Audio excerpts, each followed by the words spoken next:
Welcome to Burning Bright, a weekly podcast presenting poetry and prose from Passager. One of Passager's all-time favorite people, Ebbe Malmgren, said this about writing in poetic forms. Writing in forms is like wearing a girdle.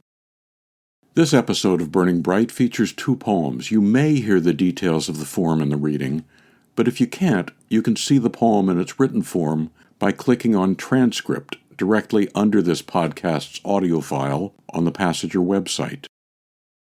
A sestina is a 39-line poem with 6 stanzas of 6 lines and a final triplet.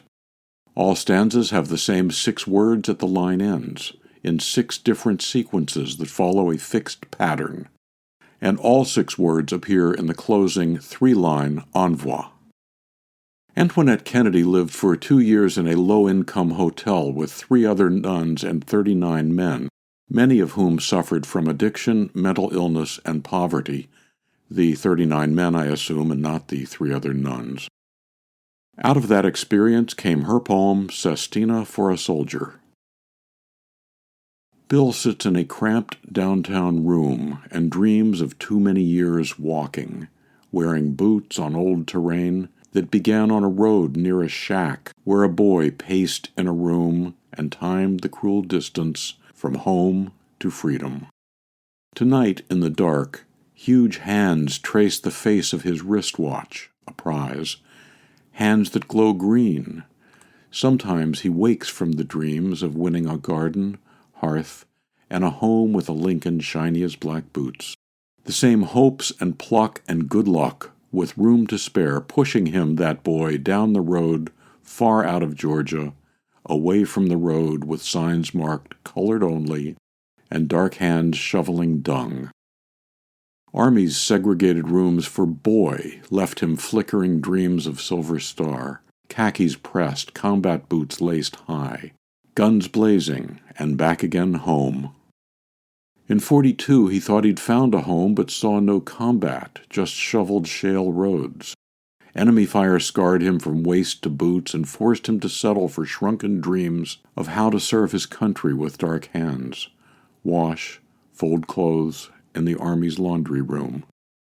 Wartime desegregated other rooms or wards and bandaged wounds and sent them home to nowhere. Not once did he nurture dreams of heading back to Georgia's gutted road. In Korea, the Army kept his hands warm, sorting overshoes for combat boots. Service done, he bought a pair of new boots, glossy ones, and walked upstairs to a room for one, too cold, too small. His 2 huge hands shined someone else's shoes, cleaned docks, called home a corner cafe, Sisters of the Road. Every day he ate cornbread worth his dreams. Bill dreams, in black and white, of rutted roads smoothed by time's hand, a fire-lit spacious room, and old boots standing finally at home.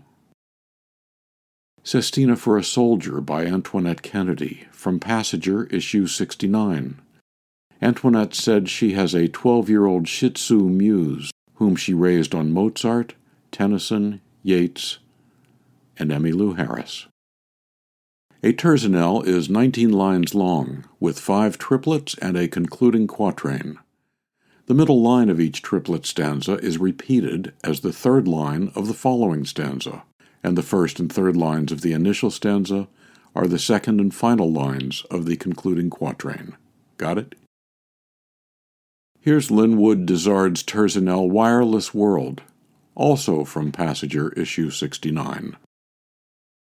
Press the remote and the day begins, with traffic and weather and news of the day.